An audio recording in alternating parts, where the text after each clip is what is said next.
Hola chicos, ¿cómo están? En esta ocasión vamos a hablar sobre el vanguardismo en el Perú.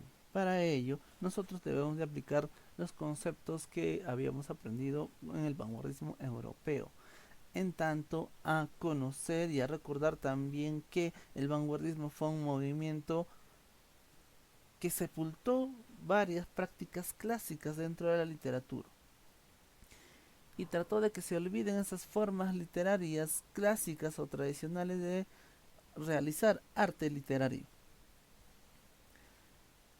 Como sabemos, el vanguardismo supone una renovación a todo nivel, en el nivel de la forma y también en el nivel del fondo, ¿no? Conozcamos entonces un poco respecto al vanguardismo en el Perú. En el cuadro ustedes tienen a un grupo que justamente lideraba esta prédica vanguardista, ¿no? Entre muchos otros, ¿no? Nosotros podemos hablar de representantes como por ejemplo Alberto Hidalgo, Alejandro Peralta, Carlos Oquendo de Amat, Martín Adán, Xavier Abril, Emilio Adolfo Westphalen y también César Moro y César Vallejo. Todo ese conjunto hizo que la poesía se renueve y que también continúe con la tradición poética que tenía el Perú, pero con renovación de fondo y forma, que ya habría empezado, ya según muchos críticos, con José María Eguren. Entonces conozcamos un poco en el contexto. En este caso tenemos nosotros que el contexto en el que se mueve es el Eugenio de Leguía, ¿no? En, en estos años donde se incrementan los capitales norteamericanos también, lo cual hace que el Perú tenga una dominación inglesa, ¿no? Y que deja un tanto esa dominación estadounidense. La clase oligárquica asume una crisis, ¿no? Como habíamos visto nosotros, ya los partidos civilistas habían estado dominando. Por otro lado, hay una resistencia también andina en el interior del país y esa se va a manifestar a través de las luchas que van a tener los indígenas y justamente movimientos pro indígenas como el de Pedro Zulén y que van a hacer también aparecer el indigenismo en el Perú, ¿no?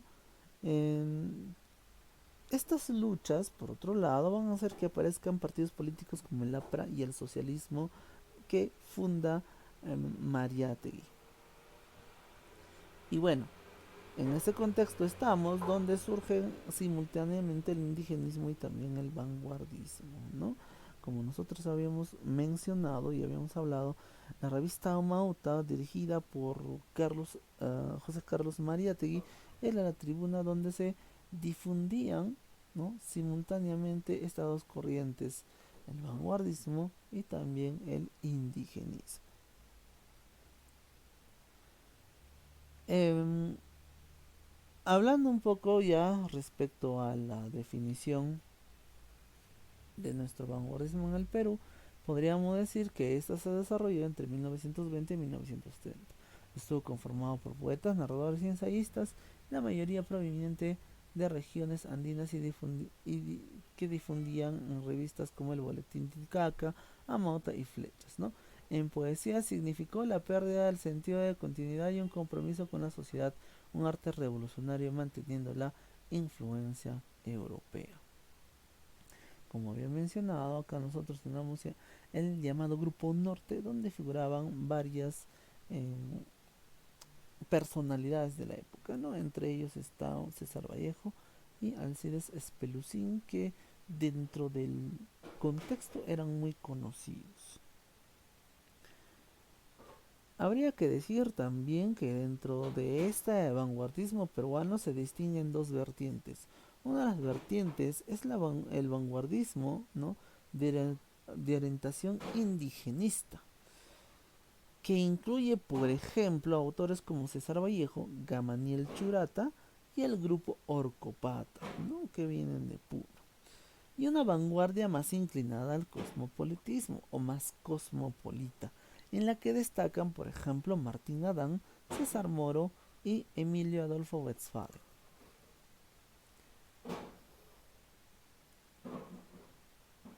Dentro de las características tenemos que hay una influencia de los ismos. Los autores peruanos van recibiendo influencia de estos ismos europeos, principalmente a partir de lecturas de revistas culturales.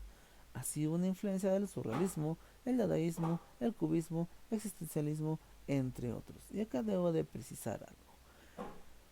Lo que más abundó dentro de nuestra literatura peruana fue justamente la influencia del surrealismo, ¿no?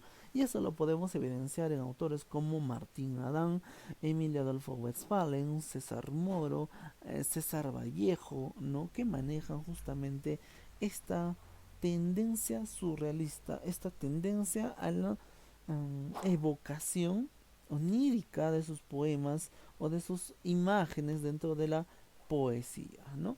Por ejemplo, acá tenemos otro también que eh, distingue su poesía de cierta manera. Un crítico llamado Mirko Lauer hablaría en su libro La Musa Mecánica de una nueva inspiración de los poetas. En este caso, como lo tiene Juan Parra del Riego también. ¿Qué es lo que sucede acá? La musa ya no viene a ser, como hemos visto tradicionalmente, desde tiempos clásicos, ¿no? Hasta, digamos, un Neruda que hemos tratado, contemporáneo, ¿no? No es la musa una mujer. El objeto lírico no viene a ser una persona, no. La musa, como le diría el crítico Mirko Lauer, es mecánica. Es una musa a partir de que se construye a partir de un objeto, ¿no? Y que está relacionado justamente con el motor, con la velocidad, con los vehículos, en fin, ¿no? En ese sentido, Juan Parra de Riego, por ejemplo, eh, presencia su influencia futurista. Y la influencia futurista viene de Filippo Tommaso Marinetti, donde la prédica era justamente presentar a una musa de la velocidad, de los motores, ¿no? Que adelantaba ya un poco este pensamiento futurista, ¿no? En este sentido tenemos, por ejemplo, el polirritmo dinámico de la motocicleta. Ahí está. Tenemos un elemento entonces que va a darnos la sensación de movimiento con el hecho de solamente mencionar la motocicleta, ¿no? Por otro lado, al motor maravilloso. Otra vez, el hecho de que se aluda al motor, estamos hablando nosotros de un elemento que nos impulsa, un elemento que nos va a dar velocidad, ¿correcto? Además, el motor es aquello que va a ser la esencia, digamos, de estos objetos, va la redundancia, motorizados, ¿correcto?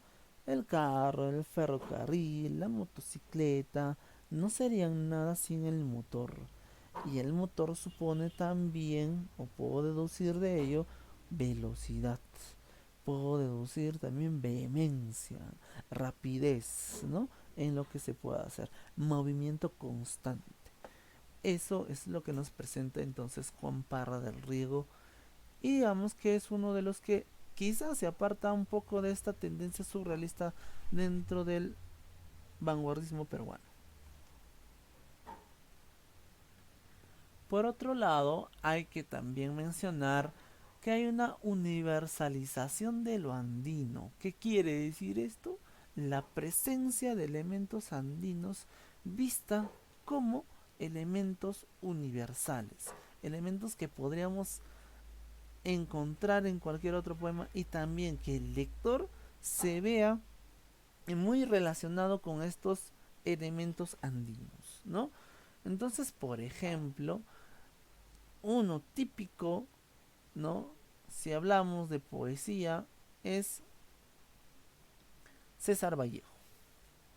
César Vallejo, por ejemplo, en Idilio Muerto, nos recuerdan instantes de objetos de naturaleza o de personajes que están asociados a lo andino. ¿no? Idilio muerto, dice, ¿qué estará haciendo esta hora mi andina y dulce Rita de Junco y Capuli? Ahí está. Están proponiendo elementos de la naturaleza andina, ¿no? El junco y el capuli, sobre todo, que es representativo de nuestra zona. Por otro lado, por ejemplo, tenemos en el poema 23, ¿no? Tao maestuosa de aquellos mis bizcochos, pura yema infantil innombrable madre, dice, ¿no? Acá está recordando un tanto la forma artesanal en que se producen estos bizcochos, ¿no? Elementos de panadería. Y acá también se está mencionando un recuerdo infantil, donde está la madre, ¿correcto? No es el único instante en el cual recuerda estos elementos donde está el pan, no. Recordemos en los negros, ¿no? También hay un elemento asociado a ese momento donde menciona, dice, ¿no? Que eh, por ejemplo, se están quemando los panes en la boca del horno, en la puerta del horno, ¿no? Por ejemplo, esa evocación, ¿no? Esa realización de lo cotidiano, ¿no? Era una manifestación andina y por tanto es lo que incluye acá. Telúrica y magnética también, ¿no? Aunque nidos llorosos, almas mías, sierra de mi Perú, Perú del mundo, y Perú al pie del orbe, yo me adhiero, ¿no? Otra vez, si se puede observar ahí, tenemos las referencias a lo andino, ¿no?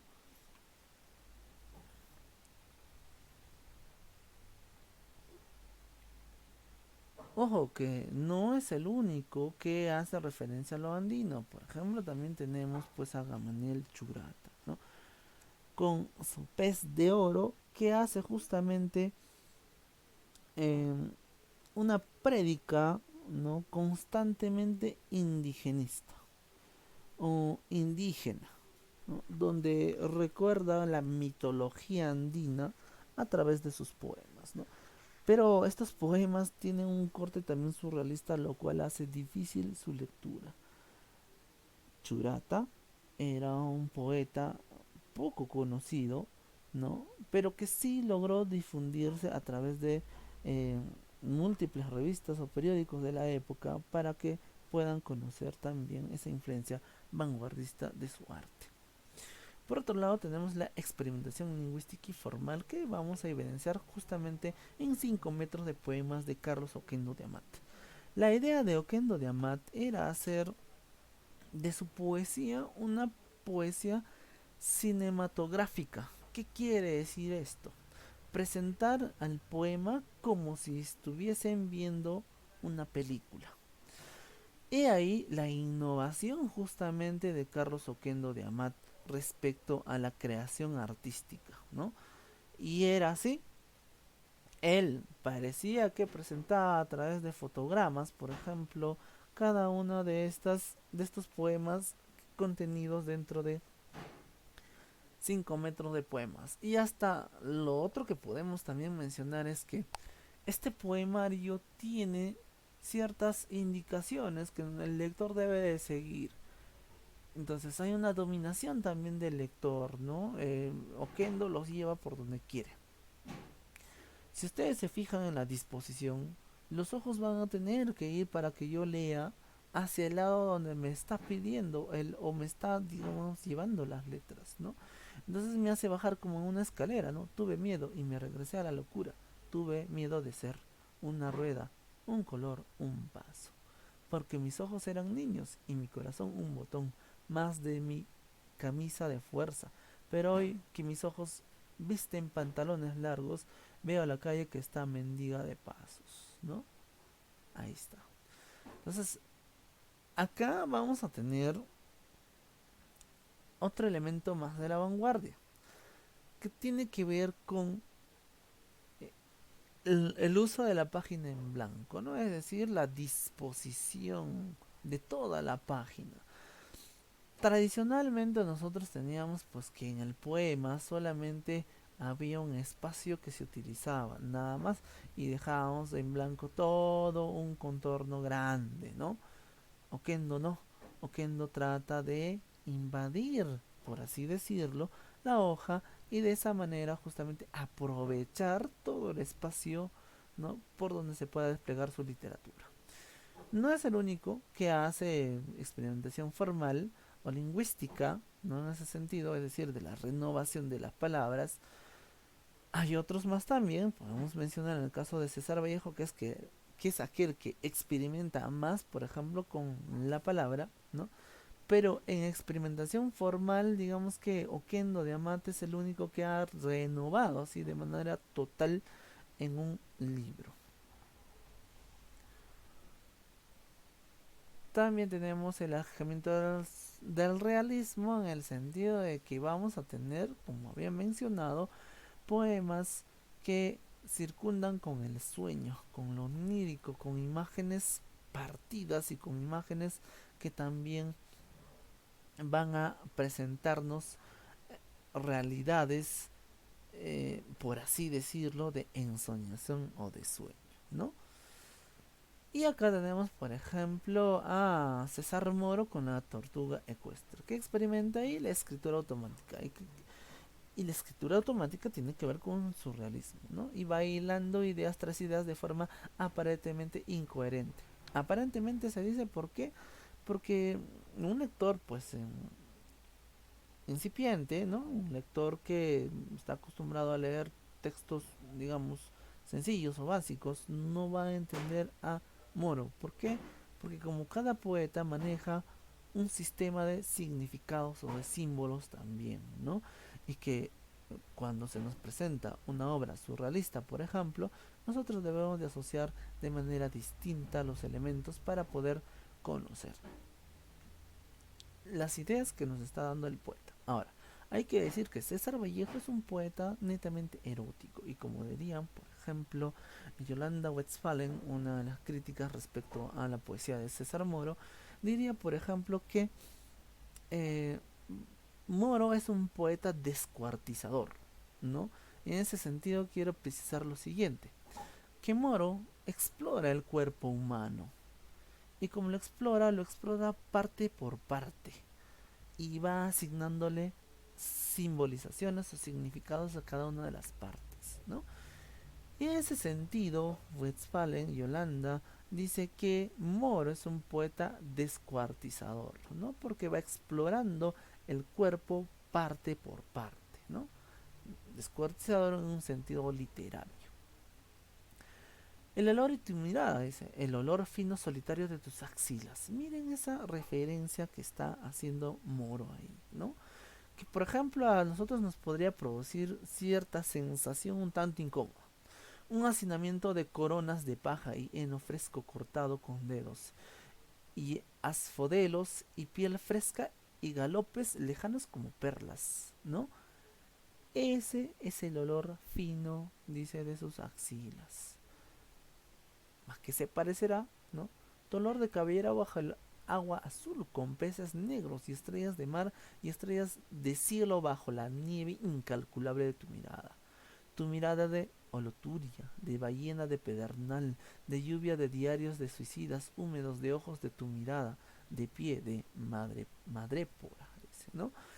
Bueno, tenemos un montón de imágenes que cuando lleguemos a la clase de reforzamiento la vamos a entender mejor. Y de esta manera es que Moro se presenta imágenes que nosotros debemos de asociar para hacerla completa o total, ¿no? Es como que Moro nos da las piezas y que nosotros tenemos que armar ese rompecabezas para entender lo que nos está diciendo. Bien, ahora hablando precisamente sobre César Vallejo, tenemos que precisar respecto a él que nació en Santiago de Chuco, ¿no? Y estudió en la Universidad de Trujillo y como había mencionado también perteneció al grupo Norte. En Santiago de Chuco es injustamente apresado y llevado a la cárcel de Trujillo. Es liberado gracias a sus amigos y a fines de 1923 enrumba a Francia, donde justamente va a tener ya los últimos días, ¿no? En París llevó una vida muy dura, ¿no? Conoció el hambre, la miseria y el frío, recorrió gran parte de Europa, viajó a Rusia varias veces y se afilió al Partido Comunista justamente. Aparte de esa experiencia será, por ejemplo, ¿no? Su libro Paco Yunque y también Rusia en 1931, Reflexiones al pie del Kremlin, ¿no? Bien, también vive de cerca la Guerra Civil Española y justamente esa experiencia también le va a dar eh, paso a que pueda escribir, como había mencionado, las obras anteriores, ¿no? Aparte de eso, Tungsteno, por ejemplo, y también España aparta de mí este cáliz, ¿no? Entonces vemos a un César Vallejo nutrido de su experiencia personal que la evoca o la lleva justamente hacia su literatura. Bien, lo típico en Vallejo es recordar las etapas de su poesía. Por un lado tenemos la etapa modernista respecto a los heraldos negros, la segunda la etapa vanguardista que le pertenece a Trilce y la tercera de compromiso político y social que no solamente es poemas humanos sino también España aparta de mí este cáliz, ¿no?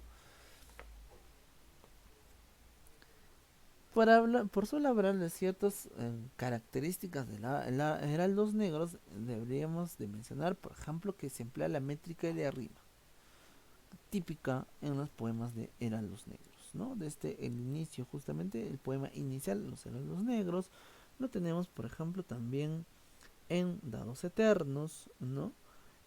A mi hermano Miguel, un idilio muerto, ¿no? En Espergesia, en los pasos lejanos, en Ágape, en fin. Mantiene la música leal al cromatismo, por ejemplo, en la cuestión del cromatismo lo podemos observar incluso desde el poema inicial, ¿no? Cuando nos menciona los heraldos negros. Ahí está jugando ya con la simbolización de lo negro, que en ese caso sería una asociación a la muerte. Habla de la familia, la religión, el dolor, ¿no? Eh, También el hogar provinciano, ¿no? Lo cotidiano, ¿no? Que es una influencia que tiene de Valdelomar, el amor a la amada, la gente, a la tierra, el dolor humano, ¿no? El dolor existencial, los sentimientos de solidaridad con el dolor de los demás hombres, en fin. ¿Qué poemas hablan generalmente eso? Los pasos lejanos, idilio muerto, los heraldos negros, los dados eternos, Espergesia y también la cena miserable, ¿no? Un poema que yo recuerdo que habla justamente de esta soledad humana que a veces nosotros podemos experimentar es Ágape, ¿no? Y los invito a leer, por ejemplo, Ágape. Por el lado del vanguardismo, tenemos pues Trilce, que está compuesta justamente de 77 poemas, que vamos a analizarlo más adelante, ¿no? Y bueno, hay la experimentación lingüística, el uso del verso libre, ¿no? En fin, y todo ello. Y también la temática de la cárcel, la soledad, la ausencia de la muerte, la madre, ¿no? La orfandad de madre, que son temas recurrentes dentro de Trilce. Por otro lado, dentro de su compromiso político también hay empleo de paralelismos, oposiciones, no uso del lenguaje de la conversación cotidiana, y acá vamos a tener sobre todo, y eso es una diferencia con los otros poemarios, poesía conversacional en los poemas humanos, ¿no? Como ejemplo podría dar los nueve monstruos, ¿no? Si algo recuerdo ahora, Traspié entre dos estrellas, ¿no? Por ejemplo, ¿no? Justamente de trailers es de lo que vamos a hablar, ¿no? Y voy a ahondar un poco más. En el caso de Trilce, como había mencionado, son 77 poemas, ¿no? Evidentemente pertenecen al género lírico y estos poemas no tienen título. La temática general de Trilce es justamente abordar temas como el de la cárcel, la soledad, la ausencia de la amada o orfandad de la madre, la angustia, el erotismo, el dolor, el tiempo, el hogar provinciano, ¿no? En fin. Hace un quiebre de la sintaxis en el sentido de que hay poemas donde Vallejo trastoca estos elementos del sujeto y predicado, ¿no? Por ejemplo, si lo tradicional es presentar un poema empezando con un sujeto y predicado, lo que hace Vallejo en Trilce es romper justamente con esa estructura y no presentarnos esas formas de sujeto y predicado hasta llegar, por ejemplo, a composiciones donde hay palabras nada más y rompe con el esquema de una oración, ¿no? Y hace una sintaxis compleja y hermética. ¿Qué quiere decir? Oscura. Una sintaxis muy enrevesada, ¿no? Por ejemplo, en el poema 26 dice, dame aire manco, dame ir, ¿no? No hay conjugación, no hay conjugación ahí. No hay una buena coordinación de las palabras. Galoneándome de cero a la izquierda, dice, ¿no?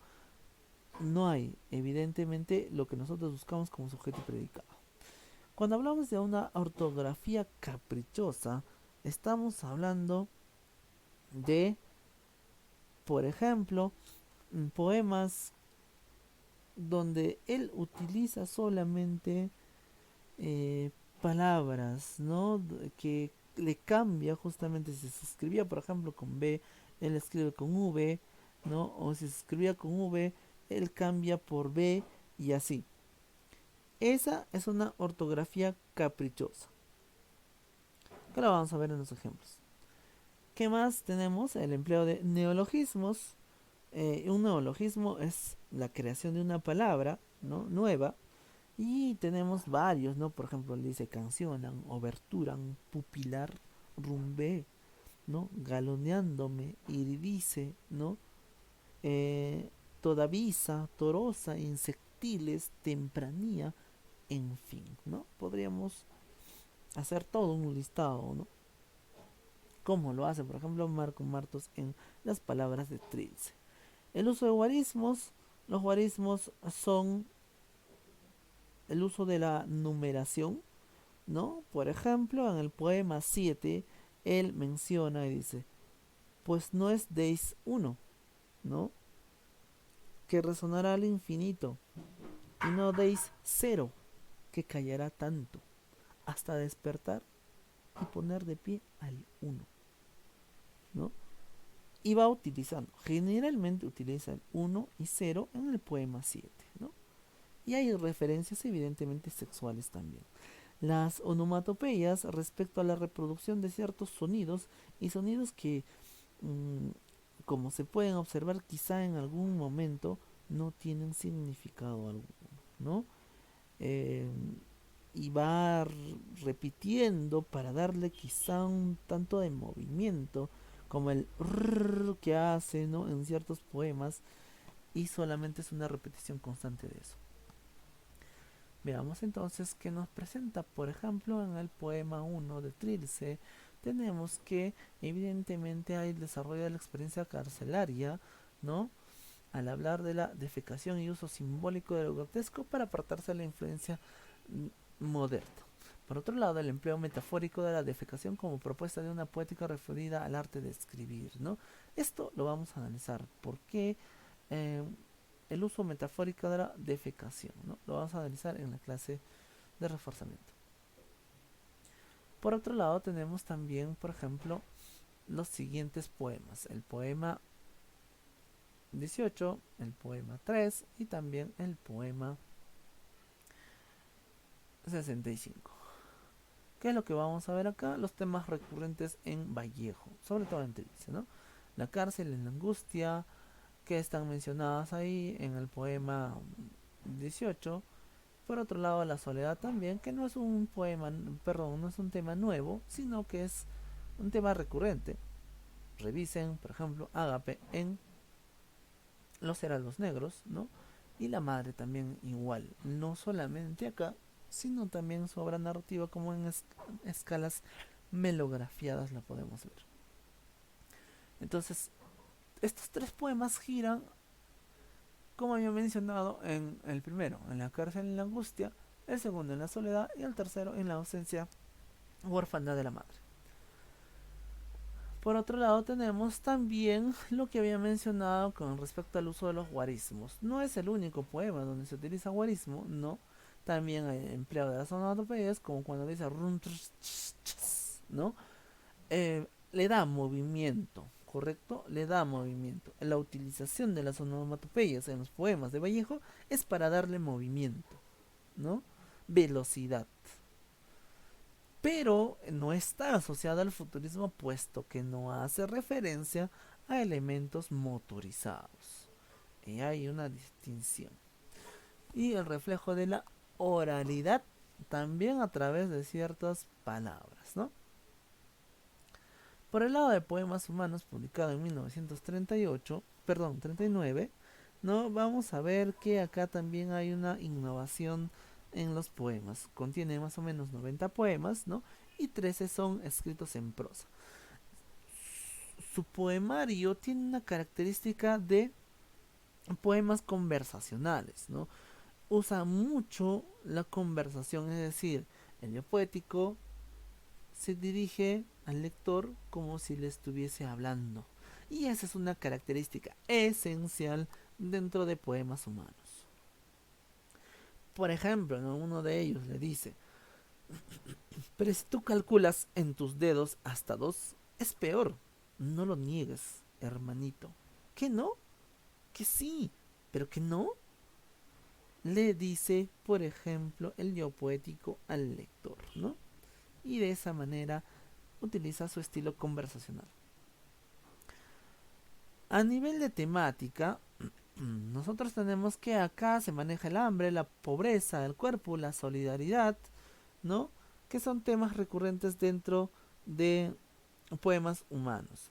También hay crítica al sistema, porque habíamos dicho que es un poema de corte político-social, ¿no? Y que va a justamente criticar al capitalismo de manera directa, ¿no? A la miseria que trae en ciertas partes del país el capitalismo. También se hace alusión al cuerpo como espacio de dolor, ¿no? Hay referencias bíblicas, sobre todo relacionadas a imágenes dolorosas y dramáticas. Hay presencia también de lo andino peruano, ¿no? Eh, También podremos decir que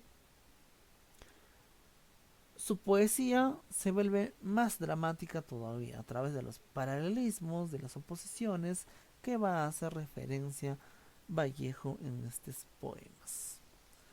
Y el hecho de decir solamente poemas humanos ya nos está ya inclinando a la temática o digamos la esencia de lo que deben ser estos poemas.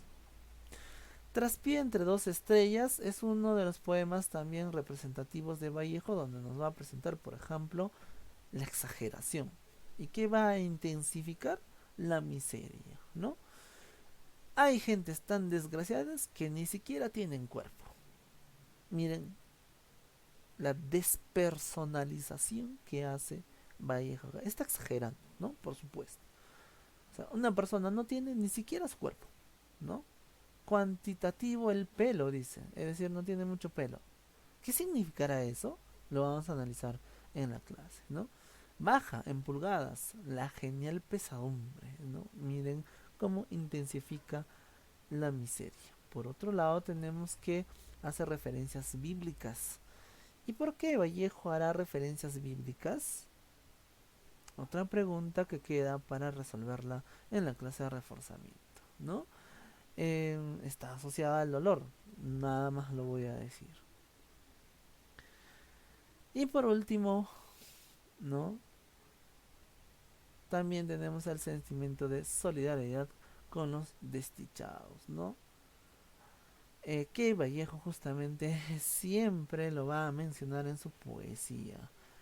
Esa solidaridad con el pobre, esa solidaridad eh, con el que le falta afecto, ¿no? Es decir, con el que está solo, con el que se siente extranjero, en fin. Hasta acá entonces el repaso y recuerden que tenemos todavía la clase de reforzamiento donde vamos a ahondar cierto tipo de aspectos respecto a la poesía de César Vallejo. Hasta entonces.